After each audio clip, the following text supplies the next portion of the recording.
para falar da final da Recopa Sul-Americana entre Palmeiras e Atlético Paranaense. Na semana passada, lá na Arena da Baixada, empate 2-2 com um pênalti e o gol do Rafael Veiga no finalzinho. E o Palmeiras hoje jogando em sua casa. Quem fala agora é ele mesmo, Rafael Veiga, uma das estrelas desse Palmeiras campeoníssimo. Vamos acompanhar. Sempre vencer, ganhar títulos é bom, é importante, ainda mais para nós que estamos no Palmeiras, né? É sempre bom ganhar e a gente que acostumou a vencer, a gente também quer ganhar novamente. É um título especial porque é um título que o clube ainda não tem, né? Então acho que a gente tem tudo aí para fazer um bom jogo e colocar mais um troféu na nossa estante. Aí o Rafael Veiga, que vai disputar com o Abel Ferreira a 8ª final, isso mesmo. É a 8ª final disputada pelo técnico português. Começou com a Libertadores de 2020, vitória por 1-0 e título contra o Santos. Copa do Brasil também de 2020, vitória sobre o Grêmio, mais um título. Aí a Recopa ele perde para o Defensa e Justiça nos pênaltis. Supercopa de 2021, mais uma derrota nos pênaltis, dessa vez para o Flamengo. Paulista de 2021, aí foi a terceira perda de título, ou derrota seguida, né? Sim. Para o São Paulo, começou aquela corneta, perdeu 3 decisões seguidas. Esse cara não serve, diziam alguns corneteiros da turma do amendoim. Eu conheço alguns deles, inclusive trabalham com a gente. Só que aí veio a final contra o Flamengo, que é bom lembrar, alguns dias ou semanas antes tinha tido aquele jogo contra o São Paulo, o Abel Ferreira colocou o time em reserva, perdeu, praticamente salvou o São Paulo de um rebaixamento, e aí veio lenha pra tudo que é lado. Esse cara não sabe o que é o São Paulo e Palmeiras. O homem tinha um plano. Quem ele pensa que é, Ivana? Mas ele tinha um plano. E aí veio mais uma decisão e mais uma vitória. E tinha mais uma lá, qual que era a outra? A outra era no Mundial. No Mundial, exatamente. Ele abriu 2-0, chegou em finais. Aí ele tomou uma virada. Não, ele também 3-2. Libertadores e Copa do Brasil. Aí é outra coisa. É o peso dessas vitórias dele. Aí perde Supercopa e Recopa, presta pra nada. Tanto que tá 4-3 em derrotas. Ele tem que ganhar essa pra empatar. Sim. E ninguém percebe, porque o peso das vitórias dele é muito grande. O homem ganhou 2 Libertadores. O homem ganhou uma Copa do Brasil, que também é um torneio de fôlego. E perdeu os jogos de um jogo só, e o final de 2 Recopa, deles em pênalti. E aí sim o Mundial. O Mundial para o Palmeiras tem um peso. Sim. Mas mesmo esse Mundial, com todos os senões, ninguém crucificou o Abel. Muita gente talvez achou que ele pudesse ser um pouco mais corajoso em momentos específicos do jogo, mas fora alguns casos mais extremos, ninguém crucificou o Abel por causa disso. Pior o primeiro Mundial, Sim. em que ele ali nem competiu, sequer chega à final, né? Esse é o ponto, ele não competiu. Nessa final com o Chelsea, ele competiu. Pode-se questionar os métodos, mas que foi competitivo, foi até o finalzinho ali. E é coerente, hein, Ivana? Ele ganha e perde jogando do mesmo jeito e fiel às suas ideias. Então você pode não gostar do estilo Abel. Eu, por exemplo, faço algumas ressalvas. Também. Eu era um dos que conectavam ele lá no primeiro jogo contra o Atlético aqui. Sentiu. E não mudei de opinião, não. Acho que naquele primeiro jogo com o Atlético, a sorte o bafejou no frigir dos ovos, mas se o Palmeiras tivesse perdido a classificação, todo mundo ia lembrar que podia ter atacado mais. Esse é um ponto. Sim. Agora, com ele, nada é por acaso. Eu acho isso fundamental para técnico de futebol hoje em dia. Essa história do plano, que a gente brinca muito, o cara tem um plano. Isso em futebol também não existe, porque o outro também tem plano, né? Sim. Não é um plano que vai te garantir. Mas planificar é muito legal. O jeito que ele segura na mão de Deus e vai, e muitas vezes dá certo. Tem muita gente que o plano é segura na mão de Deus e vai, mas o Abel, ele tem um plano de fato. Ele se debruça sobre aquele plano, ele trabalha exaustivamente sobre aquele plano. E falar em plano, um dia depois do primeiro jogo contra o Atlético Paranaense, eu encontrei com o Dudu na rua, e aqui no bairro, e aí eu perguntei para ele, e aí, qual é o plano do Abel para a semana que vem? Aí ele foi taxativo. Ganhar. Então, o homem tem um plano para ganhar hoje.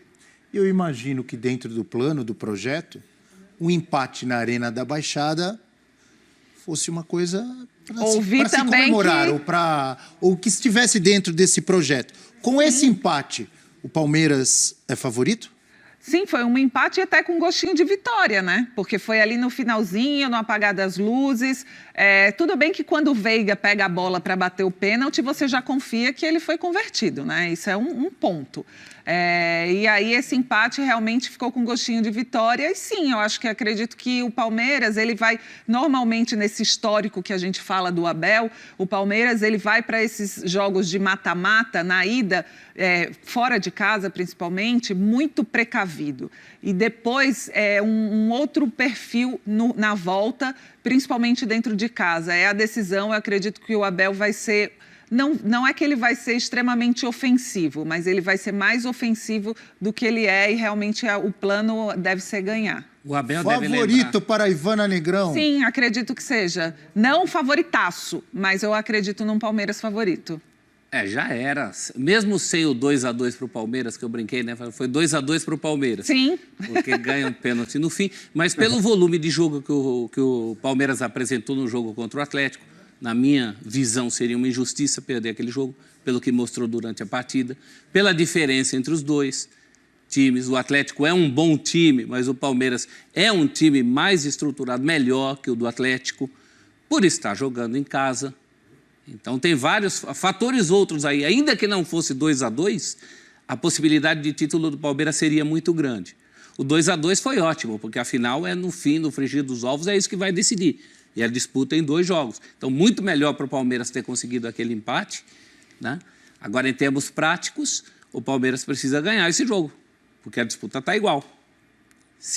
Outro empate aqui leva tudo para os pênaltis. Sim. E aí é fundamental que esse moço que falou aí esteja em campo na hora dos pênaltis, Por porque já favor. é um garantido. Não tire o antes, né? E eu acredito que não só pelo fato do gol ter sido no final, mas o Atlético Paranaense em casa é um adversário muito difícil. Então, você conseguir um empate, ainda mais em mata-matas. Eu acredito, sim, que foi um ponto bem positivo para o Palmeiras, até nessa questão psicológica de voltar assim, mais embalado para casa. E com sabe? moral, Abel, não foi um gol achado. Não foi aquele gol que fala, nossa, caiu do céu, podia ter sido goleado fora. E mesmo adversários com quem acontece isso na Copa do Brasil, às vezes eles ganham um ânimo, né? Falar assim, olha, escapou, né? Viu? O preto do olho de Deus esteve perto ali da desclassificação, agora ganha uma sobrevida. Não é isso, o Palmeiras vem numa toada de boas partidas, inclusive essa partida contra o Atlético. Foi uma partida muito consistente. Se fizer uma partida como essa, jogando em casa, tendo mais time e elenco que o Atlético tem, fatalmente tem que ser apontado como favorito, né? E é a primeira decisão do Abel Ferreira com a torcida no Allianz Parque. Olha, Verdade, tudo sem público isso aí, né? Isso aumenta fora, esse né? favoritismo? Se é que você vê o Palmeiras como favorito também, Caco? Com certeza, acredito que sim. O Palmeiras já era favorito antes mesmo do primeiro confronto. Agora tem que levar em conta também o que foi fazer a leitura do primeiro jogo.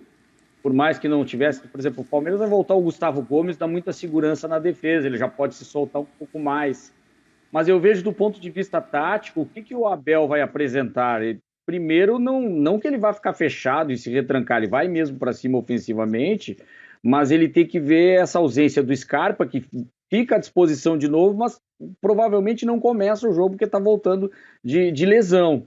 E sem o Scarpa, quando tem o Scarpa em campo, ele tem um pouco mais de criatividade no time. Ele perdeu isso contra o Atlético Paranaense e a leitura que se fez do jogo, o que ele melhorou na estratégia, tem uma leitura que é feita antes do jogo, planejamento. Mas na partida que se viu, a entrada do Wesley, por exemplo, ou o próprio Scarpa entrando hoje contra o Atlético Paranaense, pode dar essa criatividade, esse 1-1, né? Para ir para cima do Atlético Paranaense, que pode vir com um esquema de linha de 4, ou até mesmo o Alberto Valentim treinou com 3 zagueiros. Então não se sabe se ele vai congestionar um meio de campo com 3 zagueiros, ou ele vai manter um sistema com uma linha de 4 e tentar equilibrar também, de alguma forma, com mais atacantes, tendo o Pablo ao lado do Terans. Essa é a novidade também do Atlético Paranaense, que também costuma ser um time perigoso fora de casa. Ele ganha muito com a sua torcida, mas ele em contra-ataques, em velocidade, sempre é um time a ser respeitado. Tem o Marlos também, que fica no banco, entrou bem no jogo. Então, eu vejo um favoritismo do Palmeiras, mas tem que respeitar também o Atlético Paranaense, que está acostumado a decisões, e nessa hierarquia do futebol brasileiro, ele é uma das quinta força do futebol brasileiro hoje. Então, é um time grande que está aí enfrentando o Palmeiras na sua casa. Tem que tomar cuidado porque não é jogo jogado. Muito bem. E hoje tem também Libertadores da América com o América Mineiro fazendo o jogo de volta do mata-mata contra o Guarani do Paraguai. Perdeu o jogo de ida com aquele gol no finalzinho, no contra-ataque, né?